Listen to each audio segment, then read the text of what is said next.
Ustaz, suruh sini sama Ustaz. Atau sini. Ustaz. Ustaz. Saya datang, Pak. Sini deh. Izin. Ustaz, izin. Ya. Ustaz. Ustaz tadi Fauzi siap-siap doa.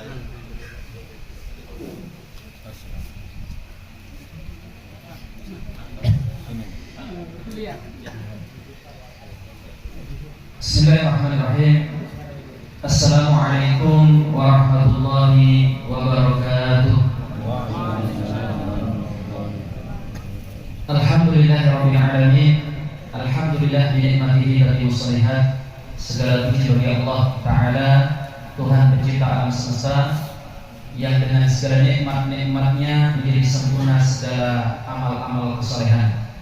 Wa bi'afihi tughfaru dzunub was sayyi'at, dan dengan sifat ampunannya terampunilah dosa-dosa dan kemaksiatan kita. Wa bi lutfihi tustarul uyub waz zallat, dan dengan sifat lembutnya tertutupi aib-aib dan kekotoran kita semuanya. Wassallallahu wa sallim ala sayyidina wa nabiyina Muhammadin wa ala alihi wa sahbihi ajma'in. Salawat serta salam semoga senantiasa terlimpah tercurah kepada junjungan kita Nabi Muhammad sallallahu alaihi wasallam, berikut kepada seluruh keluarga beliau yang suci, sahabat-sahabat beliau yang mulia, dan para pengikut yang setia hingga kelak datangnya hari kiamat. Tsumma amma ba'du. Ashabul muhtaramin wa ashabul fudala yang kami muliakan, yang kami hormati, para tokoh agama, para guru-guru kami, para asatidzah, para tokoh masyarakat, wabil khusus ustadzuna, orang tua kami Ustaz Nizar Hasan hafizallahu taala, yang semoga Allah senantiasa menjaga beliau, memudahkan urusan beliau, dan Allah jaga dari segala bentuk makar dan permusuhan orang-orang kafir. Amin ya rabbal alamin. Bapak Ibu dimuliakan Allah Subhanahu wa taala, saya agak bingung nih karena suasananya sedang dikepung dengan para ustaz, para santri. Kalau saya membahas sirah nabawiyah itu namanya jeruk makan jeruk. Apalagi saya baca tadi dari sore itu sudah pembacaan sirah nabawiyah. Sehingga majelis kita ini hanya majelis tabarukan saja, ambil berkah. Berkah apa? Pertama, berkah Maulid Nabi sallallahu alaihi wasallam. Karena kita cinta kepada Nabi, kita hadir untuk merayakan Maulid Rasul. Karena Rasul bersabda, "Al-mar'u ma'a man ahabba." Seseorang akan dibersamakan dengan pihak yang dicintainya. Semoga hadirnya kita di sini sebagai bukti bahwa kita mencintai Rasul sallallahu alaihi wasallam. Yang kedua, jemaah dimulakan Allah, kita tabarukan dengan majelis ilmu, majelis yang diadakan di An-Nadwah ini. Rasul sallallahu alaihi wasallam bersabda, "Man salaka tariqan yaltamisu fihi ilman, sahhalallahu lahu bihi tariqan ilal jannah." Siapa yang melangkah menuju satu tempat untuk yaltamis itu ngemis sebenarnya, tangannya tertengadah untuk menerima dari atas, berupaya untuk mencari ilmu, maka Allah akan mudahkan jalan dia masuk ke dalam surga. Al-Imam Nawawi dalam syarah Sahih Muslim ketika menjelaskan hadis ini, beliau mengatakan, Bapak Ibu jemaah sekalian, atau nya di hadis ini bukan kembali kepada ilmu, tapi kembali kepada jalan. Artinya apa? Seseorang yang hadir di majelis ilmu, dia dapat atau tidak dapat ilmu, dia amalkan atau belum diamalkan, asalkan dia sudah melangkah menuju majelis ilmu, Allah akan mudahkan jalan dia masuk ke dalam surga. Ini angin segar untuk kita semua. Yang mohon maaf, kecerdasan kita mungkin tidak seperti Imam Bukhari. Imam Bukhari itu sekali dengar hadis langsung hafal. Imam Syafi'i itu kalau baca kitab dalam manaqib beliau, kan halaman berikutnya ditutup. Kenapa? Karena Imam Syafi'i kalau baca buku terlirik terhafal, ya. Sehingga beliau tidak mau hafalannya tercampur dengan halaman berikutnya, ditutup. Jadi beliau baca buku terlirik terhafal. Kita baca buku melotot tertidur. Terus kadang sok mengatakan hum rijal wa nahnu rijal. Imam Syafi'i kan laki-laki, kita juga laki-laki. Kita bikin mazhab sendiri. Subhanallah. Jemaah dimuliakan Allah, kita kan susah untuk hafal dan mengingat pelajaran. Tapi alhamdulillah lewat hadis ini Rasul berikan kepada kita kabar gembira. Dengan hadirnya kita di majelis ilmu akan dimasukkan atau dimudahkan masuk ke dalam surga.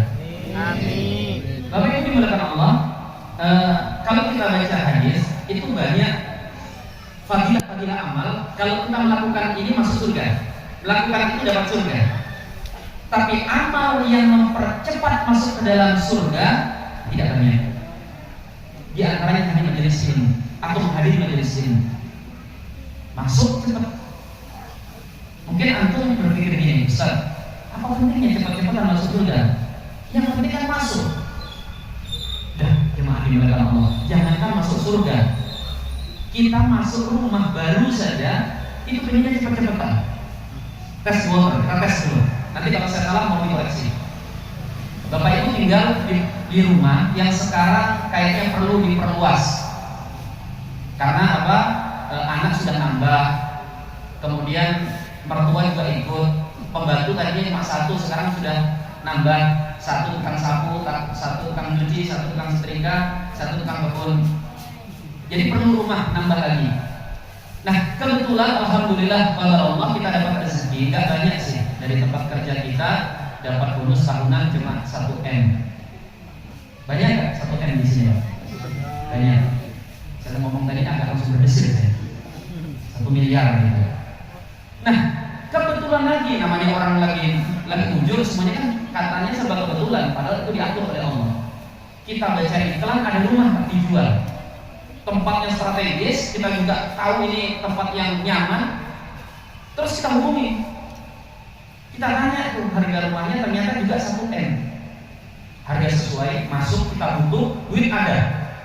Lebih hebat lagi, si penjual rumah itu ternyata dia ngomong gini, saya suaranya kayak kenal ini, sampai siapa?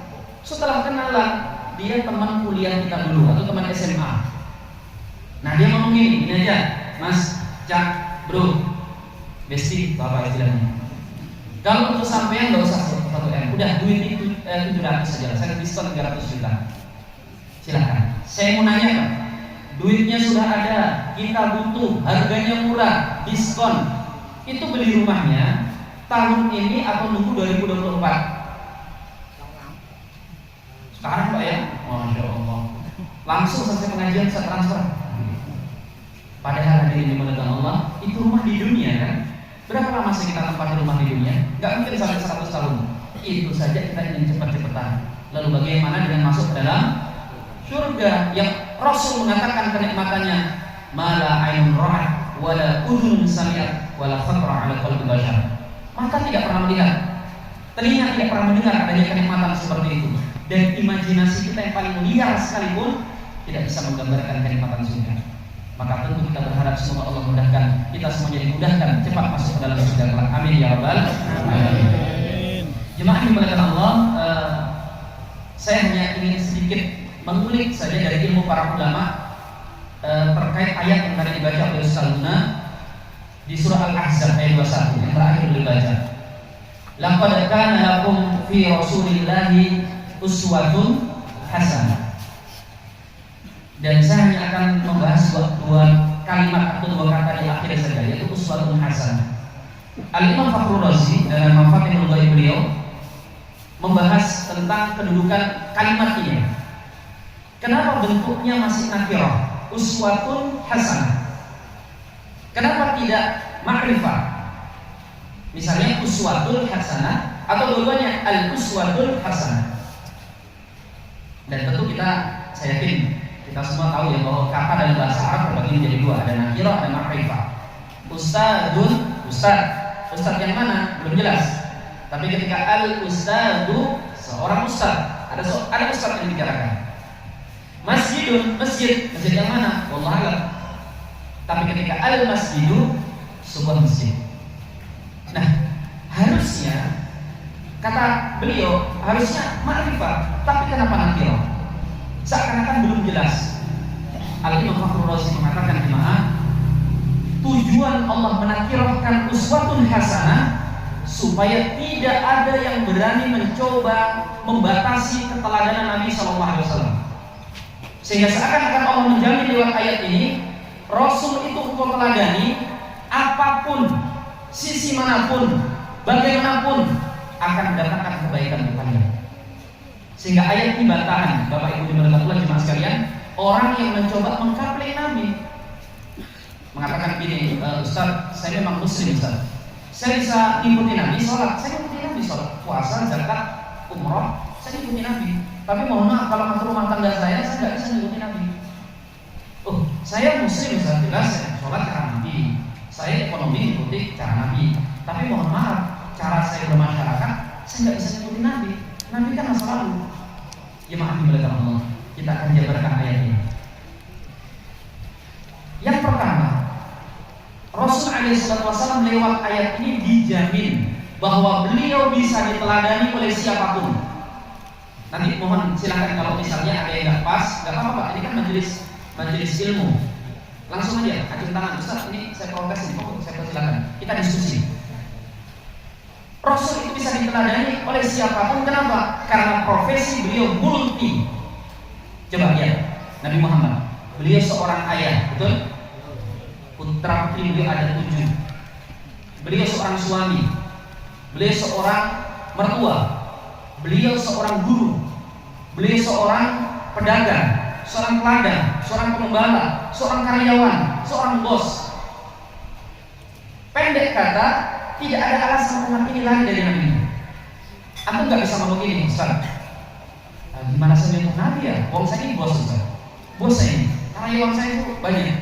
Mohon maaf, Rasul juga bos. Beliau juga seorang pengusaha. Saya karyawan, Ustaz. Rasul pernah jadi karyawan, betul? Siapa bosnya Pak? Istri beliau, Khadijah radhiyallahu anha. Bahkan jemaah dimuliakan Allah, saking tidak inginnya umat ini lari dari nabinya, Allah buat kadang Nabi kita sallallahu alaihi wasallam profesinya kayak paradok, bertentangan. Bertentangan bagaimana? Beliau di saat yang sama seorang guru, jelas muridnya para sahabat. Tapi di saat yang sama beliau juga adalah seorang murid. Siapa gurunya Nabi Muhammad? Jibril alaihissalam.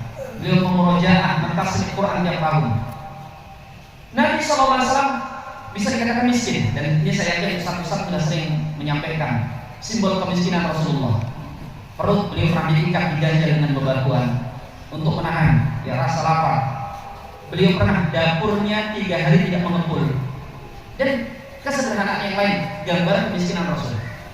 Tapi tahukah kita jemaah di saat yang sama Nabi juga bisa disebut sebagai orang kaya? Ini kan unik.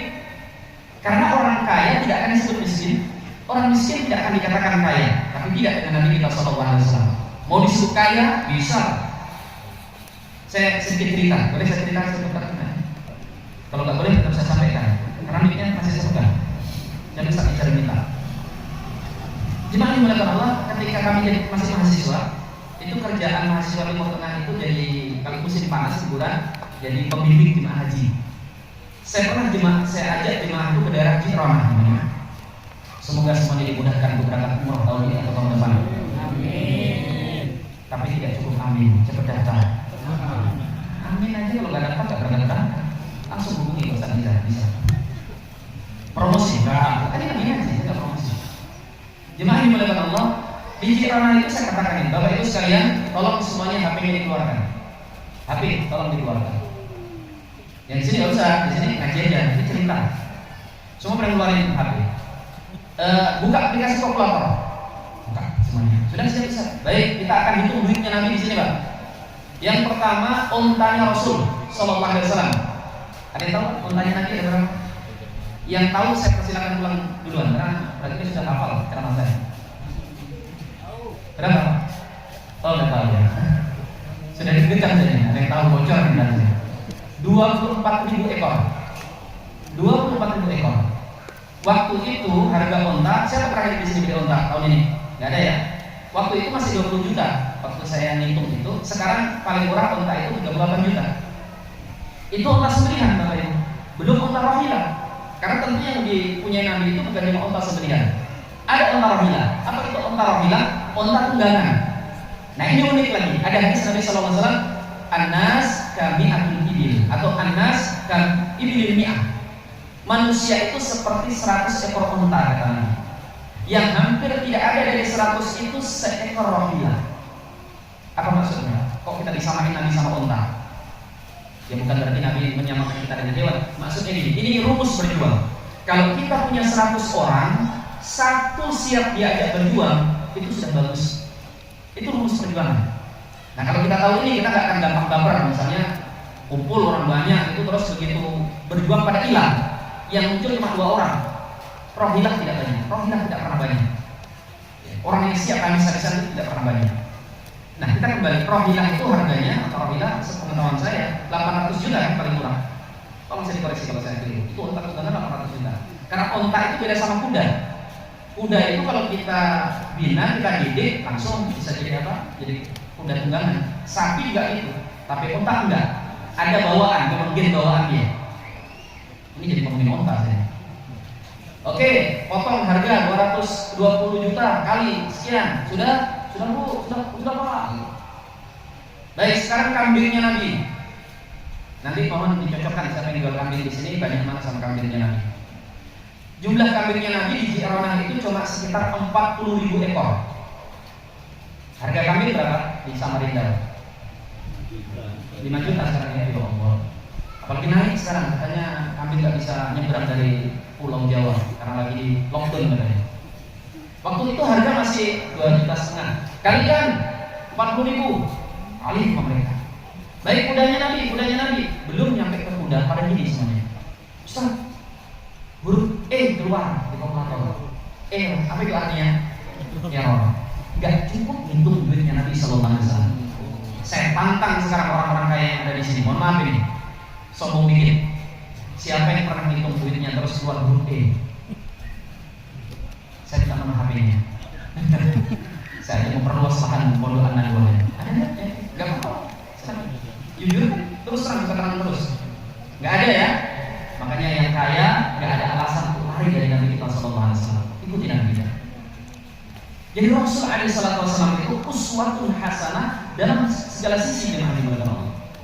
Dan itu kan puncak keteladanan. Beliau seorang ayah yang sempurna, beliau seorang kakek yang sempurna, beliau seorang sahabat yang sempurna, beliau seorang guru yang sempurna, seorang jenderal perang yang sempurna.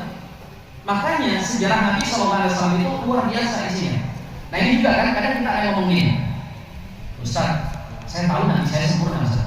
Itu mah sudah diulang-ulang sama para mubalik. Tapi mohon maaf, kan Nabi gak detail. Nabi gimana coba cara kalau interaksi dengan istrinya, atau sama menantunya, atau sama anaknya, atau kalau terjadi ini dan itu? Siapa bilang gak detail? Nabi kita Sallallahu Alaihi Wasallam itu direkam kehidupannya sejak beliau lahir sampai kapan? Wafat. Lengkap. Sirah beliau tertulis dari beliau bangun tidur sampai beliau tidur lagi. Bahkan ini banyak yang selip nih, lupa atau nggak tahu, saya pun tidak tahu. Sirah Nabawiyah itu bukan cuma sejarah Nabi yang ditulis dari lahir sampai meninggal. Sirah Nabi itu ada 4 genre. Menurut Imam Suyuti 4, menurut Imam Ibnu Jauzi 6. Jadi genre itu model cara bertutur. Ada yang model magazi, menuturkan sejarah Nabi, tapi biasanya dia banyak perangnya saja. Ini yang ditulis oleh Sirah Ibnu Ishaq. Dan umumnya Sirah Nabawiyah memang nginduk ke ini Pak. Tapi ini maghazi, cerita perang saja. Sehingga ini jawaban kalau ada orang ngomong, Ustaz, saya baca sejarah Nabi kok banyak perangnya ya. Badar itu sampai sekian halaman kan, Uhud sekian halaman. Karena memang itu kitab maghazi. Ada model lain, ada namanya Ad-Dalail. Kalau di Indonesia Ad-Dalail Khairat yang populer. Itu menceritakan Nabi SAW dari sisi yang lain, mukjizat-mukjizatnya beliau. Hal-hal istimewa yang Allah berikan kepada beliau, termasuk ketika beliau lahir, bagaimana peristiwa yang terjadi, kekhususan yang terjadi pada beliau. Ini ada kitab yang ada genre model bertutur seperti itu.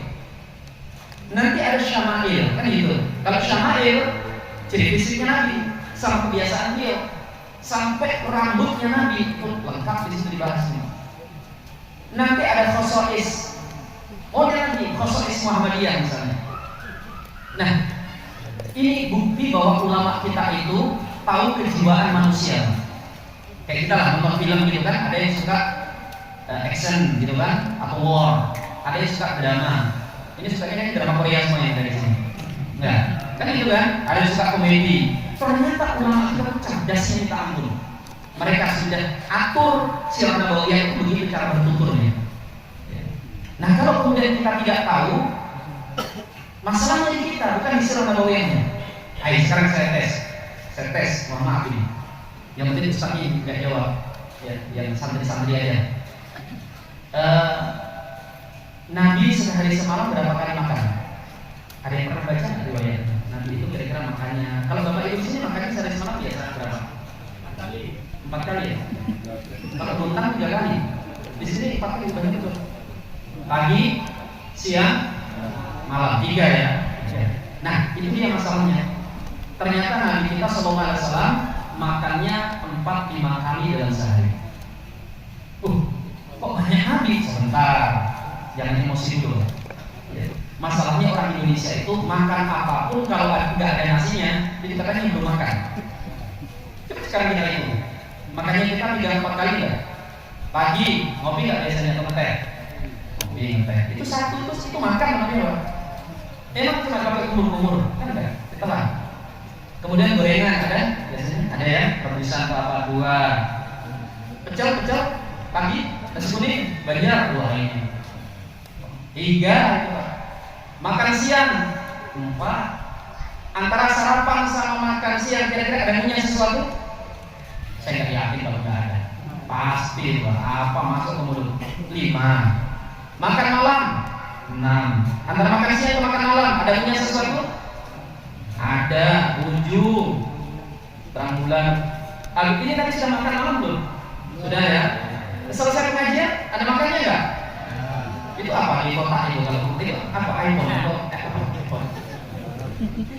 Ya Allah, ngakunya cuma 3 kali. Nanti kita Sallallahu Alaihi Wasallam 4 kali atau 5 kali. Tapi lihat makanannya. Pagi air putih, kadang air yang direndam pakai kurma Nabi. Kemudian kadang setelah itu dia makan kurma 7 butir 2. Kemudian makan siang 3, makan sore 4. Banyak mana makannya sama kita? Ya, makanya jangan salah hitung. Tidur, ayo sekarang semuanya tidurnya berapa kali sehari semalam Bapak Ibu di sini? Harus dihitung, harus dites betul ini. 2 ya, tidur siang sama tidur malam. Nabi ternyata bukan 2 kali, 3 kali. Kok banyak Nabi? Sebentar, jangan emosi. Sabar, ini ujian. Nabi itu tidur pertama kayak Allah, tidur siang sama dengan kita.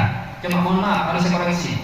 Kalau tidurnya Nabi itu menurut sebagian riwayat sekitar orang sholat 4 rakaat dengan kecepatan standar. Berarti sekitar 15 menit maksimal tidur siang. Sekarang tidurnya orang Samarinda berapa menit? Oh, dari jam 2 sampai asar, bangun matanya bengkak. Kemudian tidur Nabi SAW tidur malam ba'da isya. Jadi Nabi itu jemaah kalau tidak ada keperluan selesai isya tidur. Bangunnya setengah malam. Kok cukup? Jemaah dimuliakan Allah, saya langsung konsultasi dengan ahli kesehatan. Orang yang tidur di awal malam itu walaupun dia tidur cuma sekitar 4 jam, kualitasnya lebih baik dibanding tidur setelah setengah malam walaupun 8 jam. Silakan dicek ke ahli kesehatan. Makanya orang kalau dia tidur misalnya jam 9 tidur, bangun jam 1 jam 2, seger nggak badannya? Seger badannya. Tapi coba antum begadang sampai jam 2, bangun subuh, pegel-pegel badan. Ya. Nabi gitu. Jadi bangun jam tengah malam itu bukan jam 12 ya. Jadi maghrib sama subuh dibagi 2, jadi bisa jadi jam 11 Nabi bangun. Beliau sholat malam sepanjang malam dan kemudian istirahat ketika adzan pertama. Dulu kan adzan ada 2. Adzan pertama yang fungsinya kata Nabi SAW, yastaiqid nadimakum wa la yarji qaimakum, untuk membangunkan yang tidur, yang belum sholat tahajud, atau yang mengembalikan yang sudah tahajud semalaman untuk istirahat. Nah, Nabi istirahat kurang lebih sekitar 15 menit sampai adzan subuh berkumandang. Dan ini tolong jangan ditiru sembarangan Pak, karena yang tiru biasanya 12 atau subuhnya sampai 2. Coba lihat Rasulullah SAW. Dan itu kalau dicontoh jemaah, ini Kita nggak usah, kita belum bicara tentang bagaimana sunnah Nabi makan, sunnah Nabi mengatur negara, sunnah Nabi mengatur masyarakat, mengatur anak istri keluarganya. Baru bicara makan dan minum, itu kalau kita ikuti berkah, dan berkahnya diantaranya adalah kesehatan. Makanya kenapa Nabi itu fisiknya kuat, modelnya begitu. Makan sehari 3 kali itu coba tanya dokter, ada rujukan ilmiahnya nggak? Nggak ada rujukan ilmiahnya. Kan kebiasaan saja. Nah, berarti Nabi detail. Dan mohon maaf bisa langsung jawab ya. Bisa ya? Kalau nggak bisa tolong diingatkan. Sampai Oh, subuh. 12. Alhamdulillah sampai setengah 12. Setuju ya gimana ya? Baik, kalau gitu saya akan lanjutkan sampai sekitar 15 menit ke depan. Sisanya lanjutkan sendiri, ngomong sama-sama gitu ya. Baik, dimaafkan Allah. Kemudian bicara pendidikan. Kita itu sekarang kan rata. Begitu ada pendidikan baru, pendidikan yang bagus, akhirnya kita ikut sampai mengikuti belajar hari ini Pak, ke Jerman, ke Finlandia, sekolah-sekolah Islam kiblatnya ke Jepang. Pada hadirin dimuliakan Allah, kita punya Rasul Sallallahu Alaihi Wasallam yang ketika pendidikan beliau diteladani, tahu hasilnya gimana? 1000 tahun peradaban kaum muslimin. Antum buka peradaban Islam yang 1000 tahun itu, gimana hasilnya? Itu adalah hasil pendidikan. Gak mungkin peradaban yang menaungi bumi 2/3 bumi kala itu hasil gontak-gantik matuk. Gak mungkin. Itu hasil pendidikan yang sangat bagus. Ini sedikit nitip. Kadang mohon maaf kalau bicara sejarah Islam yang diceritakan yang jelek-jelek saja. Jemaah dimuliakan Allah, di masa keemasan Islam, pada masa sahabat Nabi, pada masa Umayyah, di masa Abbasiyah, itu rakyat makmur. Pajak itu nggak dikenal. Yang ada rakyat dapat atoya. Tahu atoya? Gaji. Di Samarinda dapat gaji nggak dari pemerintah? Kalau ada saya tidak benar ini. Loh, ini kayak dongeng. Makanya kalau ngomongin sejarah Islam itu kayak dongeng. Apanya dongeng? Wong kitabnya masih ada, bisa dilacak riwayatnya. Rakyat itu digaji gimana? Ayo, saya tantang sekarang. Gaji guru. Siapa guru di sini? Berapa gajinya? 200 juta atau 300 juta? Ustaz Nizar gaji pemerintah berapa di sini? Tercatat gunakan daulah Islam itu gonta-ganti. Ini bukti bahwa peradaban Islam itu bukan peradaban Arab. Amanah memegang pemerintahan itu Allah pindah-pindahkan. Arab nggak lama pindah ke Persia, kan Arab Umayyah pindah ke Persia. Persia sudah mulai macam-macam ditarik oleh Allah pindah ke Kurdi, Salahuddin. Tarik lagi pindah ke Mamaluk, tarik lagi pindah ke orang Turki, tarik lagi pindah ke orang Eropa. Yang belum dapat giliran cuma orang Indonesia. Insya Allah masa depan punya kita. Amin. Jemaah dimuliakan Allah, tercatat bahwa saat yang paling nadir, saat yang paling rendah itu ketika umat Islam menghadapi perang salib. Pada masa Salahuddin. Tapi tahu kita bagaimana masyarakat pada masa itu nggak ada dipajakin. Bahkan gaji guru tercatat di masa Salahuddin Al-Ayyubi itu sekitar 40 dinar. Kalau 40 dinar, 1 dinar 3.900.000. Berarti berapa ya? 200-an juta lebih. Itu gaji guru. Apalagi pada masa Abbasiyah. Nah, semua peradaban yang hebat itu penopangnya adalah pendidikan yang sangat mumpuni. Sumbernya dari mana? Dari sejarah Nabi Muhammad SAW. Jadi kurikulum itu disusun ngikuti sirah nabawiyah. Baik, saya akan baca cepat karena ada yang harus saya sampaikan sampai selesai. Di mana Nabi itu pendidikannya di mana? Rasul mengatakan, ada bani Rabbi fa ahsana ta'dili. Tuhanku, Rabbku mendidik aku ketika kecil, maka dia didik aku dengan sebaik-baiknya didikan. Jadi kalau bicara tentang orang yang paling berpendidikan, itu bukan Einstein, bukan Newton, ya, bukan juga antum di S3 atau S4. Orang paling berpendidikan adalah Nabi Sallallahu Alaihi Wasallam. Pertanyaannya, Nabi mondok di mana? Ada yang bisa jawab? Nabi mondok di mana? Di Gua Hiro. Masa mondok di Gua itu? Nah, disebut dari Gua Hantu. Ya, kalau jawabannya bisa ada pondoknya salah, karena pondoknya belum ada, kiai-kiainya belum lahir. Rasul itu dididik oleh Allah lewat tangan pengasuhnya. Itu kenapa beliau lahir dalam kondisi yatim. Ini laki-laki kan kadang kita suka malas tuh. Kenapa Nabi yatim? Ya nggak tahu, kalau Allah yatim. Yang kebetulan yatim, lah mana ada kebetulan memang. Daunnya jatuh aja Allah tetapkan takdirnya. Lalu bagaimana Rasul harus lahir dalam kondisi yatim? Dr. Abdul Hamid Qais, pakar tafsir Nabawi ini mengatakan di antara fadilahnya atau kenapa Nabi lahir dalam kondisi yatim, supaya beliau tidak hidup di bawah ketiak orang tuanya. Makanya mohon maaf, kadang kita ini masih punya anak yang punya orang tua masih lengkap. Ya mungkin nafkahnya tercukupi, dirinya bagus dan sebagainya. Tapi sisi kelemahannya, anak tidak punya kemandirian. Ya. Sehingga kalau anak kemudian atas nama kasih sayang, kemudian tidak punya kemandirian, ya Allah, ini musibah. Jadi Rasulullah yatim, dan kemudian karena itu berpindah-pindah tangan asuhan. Ternyata lewat pengasuh-pengasuhnya inilah kurikulum terbaik Allah laksanakan kepada nabinya. Yuk kita baca cepat. 0-4 tahun beliau disusukan ke perkampungan Bani Sa'iyah kepada ibunda sosial siapa? Halimah. 4 tahun. Apa pendidikan selama 4 tahun? Kata para ulama poinnya 2. Kalau dijabarkan ada sekitar 6. Yaitu pertama pendidikan fisik, yang kedua pendidikan diselamatkan dari polusi. Fisik nanti biasa ngajak onta, lari, berenang dan sebagainya. Calon pemimpin harus kuat. Nah makanya ini nanti ditarik dalam dunia pendidikan. Usia 0-4 tahun dunia bermain. Jadi tak apa-apa anak-anak kecil usia balita itu memang dunia bermain lah. Silakan dia bermain. Tapi mainnya yang sehat di lapangan gitu. Memang fisik. Ini kadang anak main bola, tapi yang jalan cuma jempolnya. Kalau di sini ada, ini juga ada ya. Ya Allah, rata ternyata. Jadi anak kita kalau ingin kuat 0-4 main. Makanya TK itu ada benarnya, ya walaupun ada yang perlu koreksi. Yang kedua polusi. Rasul tinggal di Mekah, yang Mekah kali itu polusi sudah mulai banyak. Polusi kesehatan dan terutama polusi budaya. Anak usia 4 tahun itu gimana? Saat merekam itu alat pita mereka masih kuat sekali. Hati-hati, jangan biarkan polusi masuk ke anak tersebut. Nah, ini masalah kita hari ini. Anak dijaga dari pengaruh buruk dari luar, tapi dirusak di dalam. Dari apa Pak? Gadget itu hati-hati. Hati-hati mengganggu anak itu, HP itu.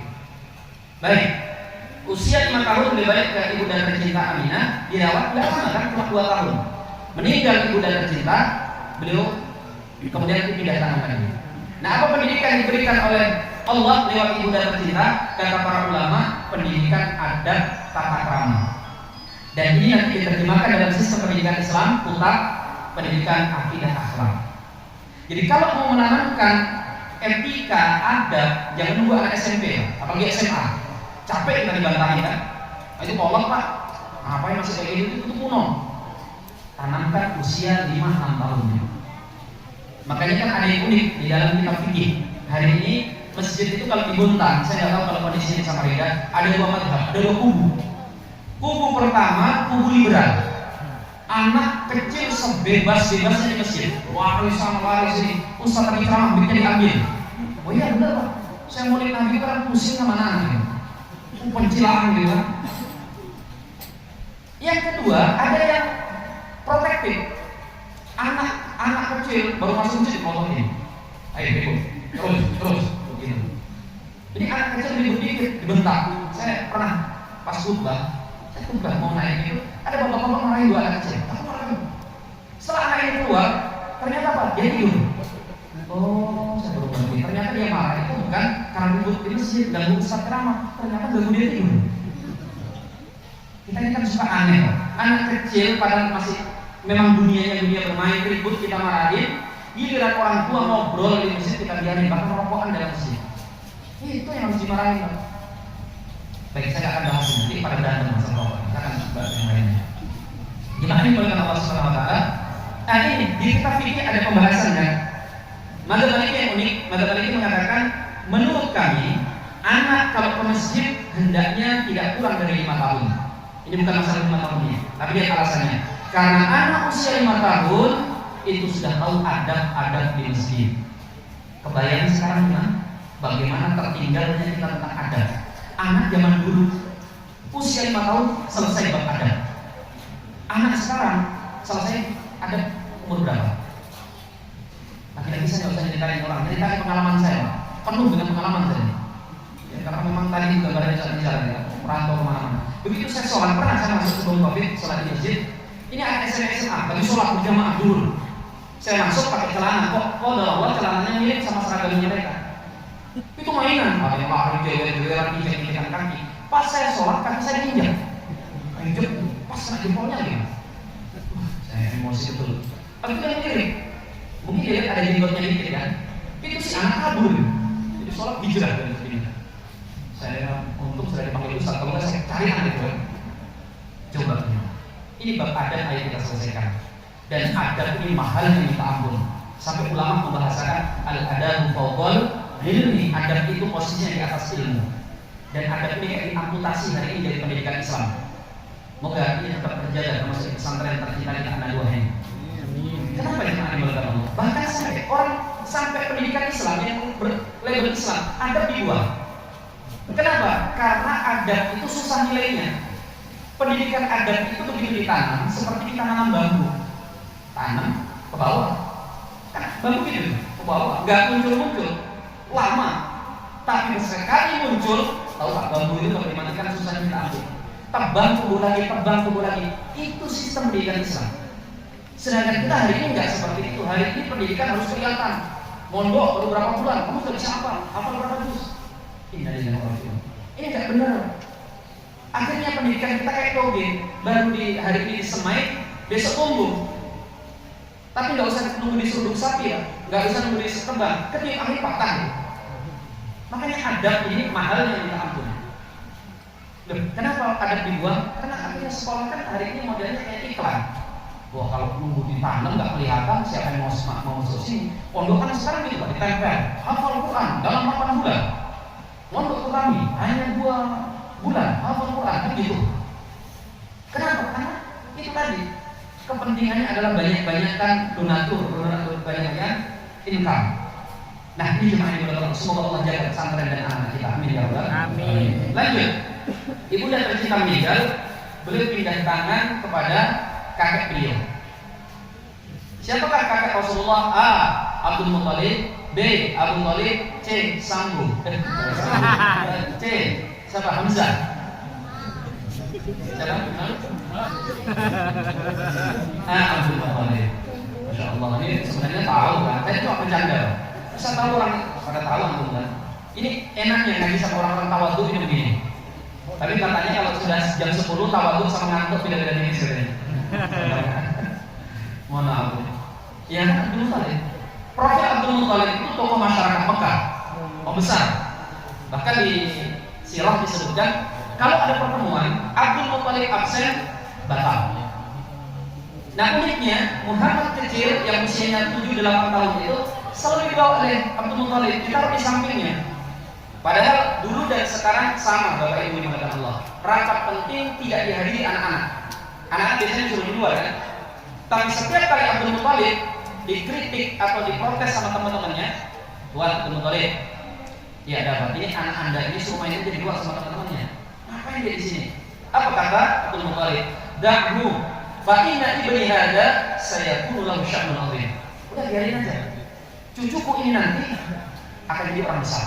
Maka biarkan dia terbiasa mendengar orang-orang besar berbicara. Ini pendidikan lagi jemaah dimuliakan Allah. Makanya dalam Islam, anak-anak itu harus sering kumpul di pengajian-pengajian seperti ini.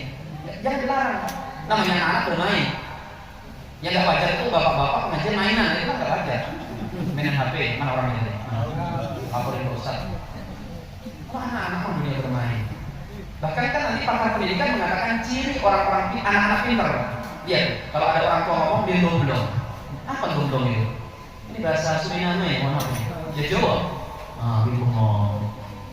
Itu biasanya tanda anak itu akan pintar. Nah itu tidak apa-apa. Kalau lagi ada ustaz, ada ulama datang, temukan, biarkan dia duduk ngobrol, dengerin orang-orang besar berbicara. Ini kadang orang tua enggak Pak. Kalau ada kita orang tua lagi ngomong, anak diusir. Tapi giliran pengajian datang, kalau anak dikumpulin. Sudah jadi kaget ya. Jadi di masa itu Rasul belajar apa?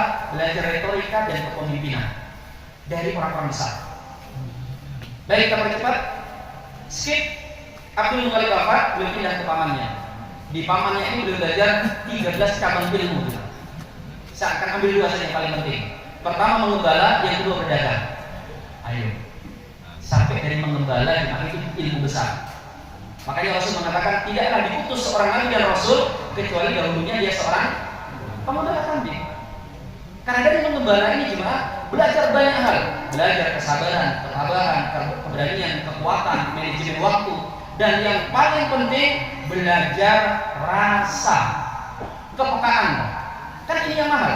Jangankan urusan akhirat, urusan dunia rasanya mahal. Pilot yang sudah jam terbangnya 9.000 jam dengan yang baru lulus kemarin beda, walaupun sama-sama pilot. Nah, rasa ini mahal. Hari ini pemimpin nggak kurang yang pintar, banyak yang pintar.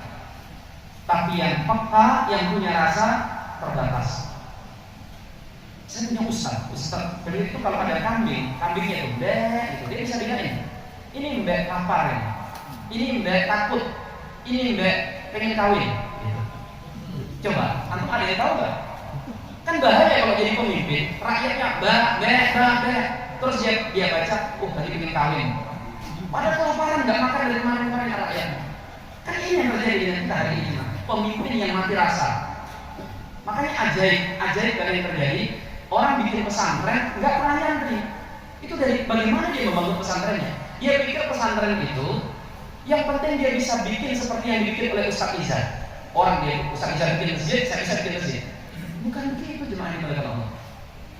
Sekarang kan banyak gitu lah orang karena dia punya koneksi, karena dia punya bisa bikin gedung, akhirnya jadi kiai.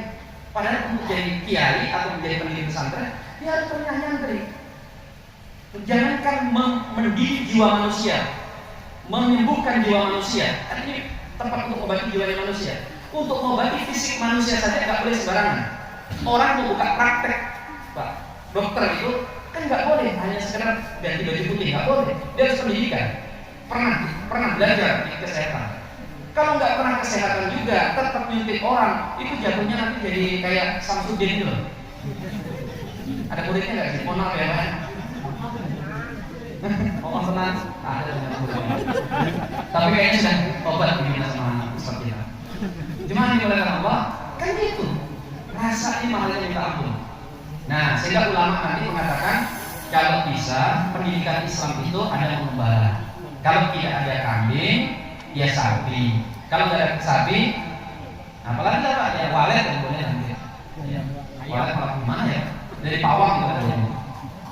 Baik, yang selanjutnya yang terakhir lewat berdagang. Di berdagang ini Rasul belajar banyak hal. Yang paling penting adalah wawasan kebangsaan. Jadi Nabi melihat orang Arab dari berbagai macam suku, dari macam bangsa yang berbeda-beda, dan itu penting bagi calon pemimpin misalnya. Nah, itu nanti dirangkum oleh para ulama menjadikan sistem pendidikan Islam itu ada dua. Sekolah di masalah Islam cuma dua. Nggak kayak hari ini. Hari ini berapa sekolah? SD, SMP, SMA, S1, S2, S3. Berapa ini? 6. Sebelum SD ada TK, betul ya? 7. Sebelum TK ada pra-TK. 8. Kemudian ada playgroup. Bahkan sekarang ada lagi sekolah balita. Ada Pak? Takfis balita juga ada. Pusing saya mendengar. Apalagi nanya gitu, Ustaz ini anak sudah TK? Belum. Oh enggak TK, kayak berdosa banget kalau anak TK ini. Gimana dimulakan Allah? Lihat sistem kita. Islam itu pendidikannya, gimana dimulakan Allah? Dua kata, paten, berkah. Pendidikan putar itu cuma usia 5 sampai 12 tahun. 5-12 tahun putar.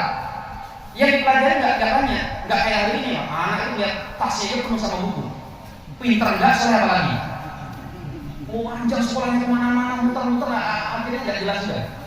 Orang dulu putar itu belajarnya cuma ada akhlak, kemudian akidah, sholat, ibadah sholat itu ibadah praktis, sama hafal Quran. Udah itu aja, nggak ada yang lain. Tapi saya mau tanya, kalau ada anak sekarang adabnya bagus, akidahnya mantap, sholatnya rajin, hafal Quran, fikih dia ngerti, kepake nggak hari ini? Nggak semuanya dipakai dari anak buah sini. Dipakai Pak. Jadi guru di sini mau saya jadikan guru. Coba lihat pendidikan kita coba. Begitu 12 tahun, kalau mereka mau lanjut masuk namanya madrasah. Madrasah itu dari Islam. Madrasah itu 13 tahun sampai 17 tahun. Selesai, siap jadi pemimpin bumi. Ada yang jadi menteri, ada yang jadi dokter, ada yang jadi teknokrat, ada yang terbangkan pesawat. Yang mikir pesawat yang bikin proyek bersaudara, pesawat itu umat Islam yang bikin. Coba cek semua ilmu pasti muaranya Islam. Nggak ada ilmu yang bukan muaranya ulama-ulama kita. Itu hasil pendidikan kita. Paten sekali. Hari ini ya Allah, kita akhirnya nggak jelas pendidikan kita kemana-mana gitu. Dan ini ayo kita kembalikan lewat semangat sirah nabawiyah. Kita kembalikan pendidikan kita, cara didik anak kita dengan tabarukan sistem yang diajarkan Nabi kita Sallallahu Alaihi Wasallam. Nggak harus anak dikeluarkan dari sekolah, ini memang sudah zamannya. Tapi ayo kita jalankan di rumah kita. Kenapa jemaah? Terakhir sekali. Karena kalau kita tidak mengembalikan semuanya kepada tuntunan Nabi Sallallahu Alaihi Wasallam, yang susah kita sendiri sebagai orang tua. Saya nggak bicara akhirat, enggak. Karena saya tahu orang-orang sekarang itu modelnya akhirat antara rusak obat-obatan kalau sudah mau mati. Ya. Kalau kita melanggar syariat dan sunnah Nabi, dunia kita aja kita nggak dapat. Saya ambil satu contoh saja. Saya mau nanya Pak sekarang, tolong dijawab dengan jujur. Terus terang, sekarang terus ya. Hari ini di Samarinda orang banyak, trennya banyak-banyakan anak atau dikit-dikitan anak. Dikit-dikitan anaknya itu rata di mana-mana. Loh kenapa? Ya karena orang tua kalau ditanya, loh anaknya cuma 2. Yang Ustaz, oh gue yang pusing Ustaz. Anak makin sekolah makin tinggi makin pintar Ustaz. Kita habisin duit. Apalagi kuliah, ya Allah Ustaz, kuliah mahalnya minta ampun. Anak tahunya minta. Bahkan berapa kali orang tua itu kan ngomong, anak saya juga kuliah Ustaz. Beli gitar, beli seragam, alma mater, ternyata dipakai game online. Itu umum jemaah kalau tahu. Saya wajar kalau punya anak model begitu, orang tak mau banyak-banyakan. Mau anak nyitik orang tua. Begitu nanti dia nikah, tambah bikin susah orang tua. Tahu nggak jemaah kalau kita kembalikan ke syariat dalam kita? Nanti mohon dicek kalau ustaz kita, ke kiai kita langsung kalau saya keliru. Ulama sepakat. Ini poin pertama, ulama sepakat bahwa anak laki-laki kalau sudah balik, orang tua tidak wajib nafkahi. Orang tua nggak wajib membiayai sekolah dia, ngasih makan dia, suruh nyari makan sendiri. Tolong tapi jangan salah paham. Masih pulang, terus ngomong, sampai dibuntangnya jadi nggak benar. Suruh nggak tahu jawab ke anak, nggak begitu Pak. Nggak ada orang tua yang nggak sayang sama anak kan. Buktinya antum masih tetap muliakan, tetap biayai, bahkan sudah nikah antum support, itu orang tua hari ini.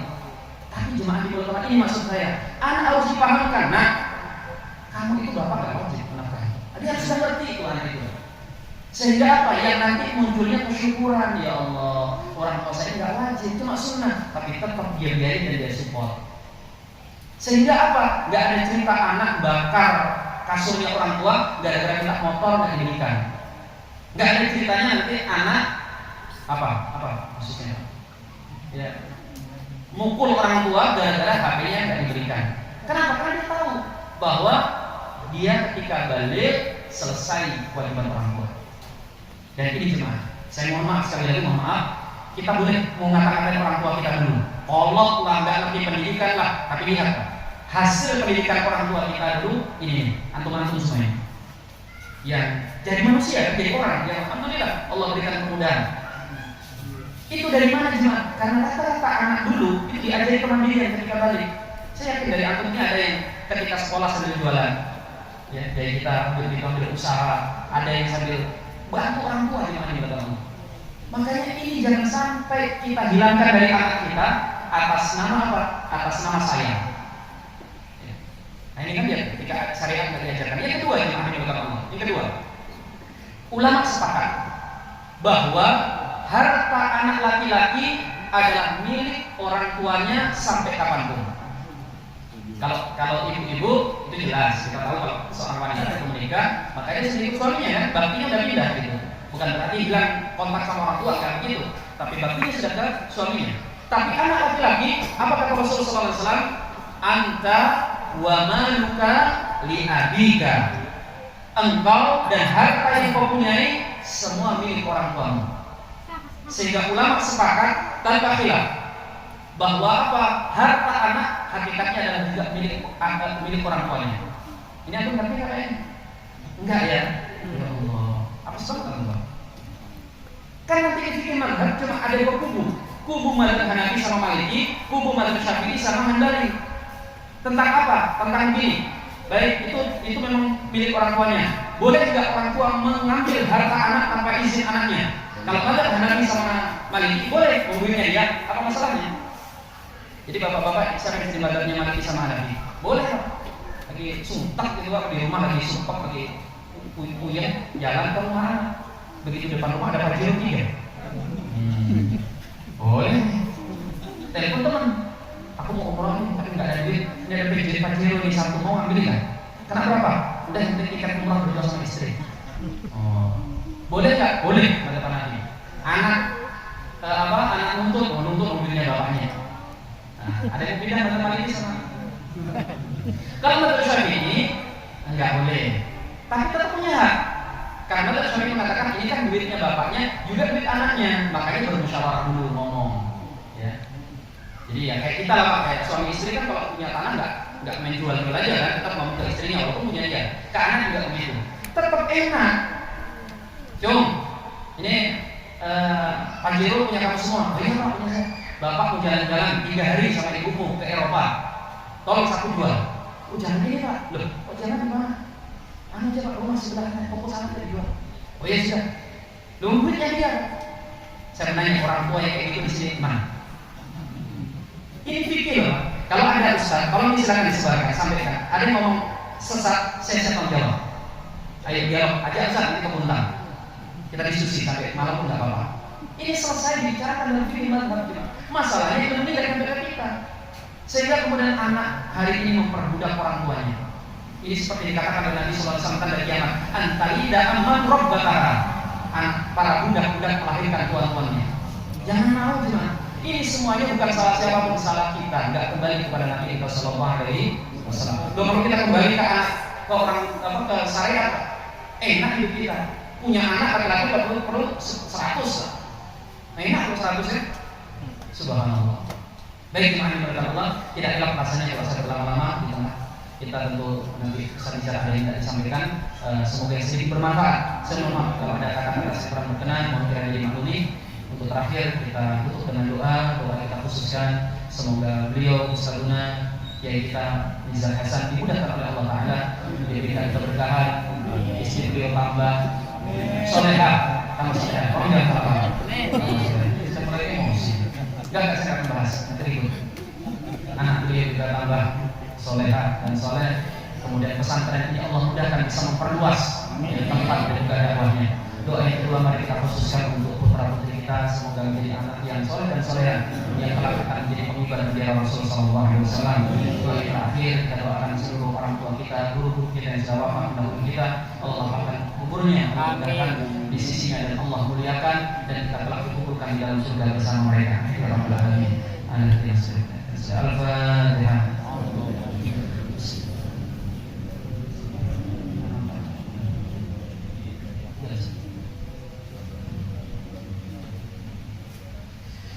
Amin ya Allah Rabbal alamin. Alhamdulillah Rabbil alamin. Hamdan syakirin, hamdan na'imin, hamdan li'abdin muntaqim mazidan. Ya Rabbana lakal hamdu kama yanbaghi li jalali wajhikal karim wa li sultanik. Allahumma salli wa sallim ala sayyidina wa nabiyyina Muhammadin wa ala alihi wa sahbihi ajma'in. Allahumma lakal hamdu kulluh wa lakal syukru kulluh wa ilaika al-amru kulluh. Allahumma lakal hamdu alladhi naqulu wa khairu mimma naqulu wa lakal hamdu alladhi taqul. Lakal hamdu hatta tarda wa lakal hamdu idza radita wa lakal hamdu ba'da ridha. Lakal hamdu ya Allah bi ni'matil iman wa ni'matil Islam wa ni'matil Quran wa ni'matil Musa alaihi nabiyina Muhammadin sallallahu alaihi wasallam. Walakal hamdu lil malik wal ahli wal mu'afah. Lakal hamdu ya rahman fi kulli hal. Allahumma salli wa sallim wa zid wa 'allim ala nabiyyika Muhammadin sallallahu alaihi wasallam. Allahumma qsim lana min khashyatika ma tahulu bihi bainana baina ma'siyatik wa min ta'atika ma tuballighuna bihi jannatak wa min al-yaqini ma tuhawwinu bihi 'alaina masa'ib ad-dunya wa mat'ina bi asma'ina wa absarina wa quwwatina abadan ma ahyaytana waj'alhu warithan minna waj'al sa'rana 'ala man zalamana wansurna 'ala man adana waj'al musibatana fi dinina wa la taj'al ad-dunya akbar hammina wa la mablagha 'ilmina wa la ila an-nari masirana waj'al al-jannata hiya darana wa qararana wa la tusallit 'alaina bi dhunubina man la yakhaffuka wa la yarhamuna. Allahumma laka aslamna wa bika amanna wa 'alaika tawakkalna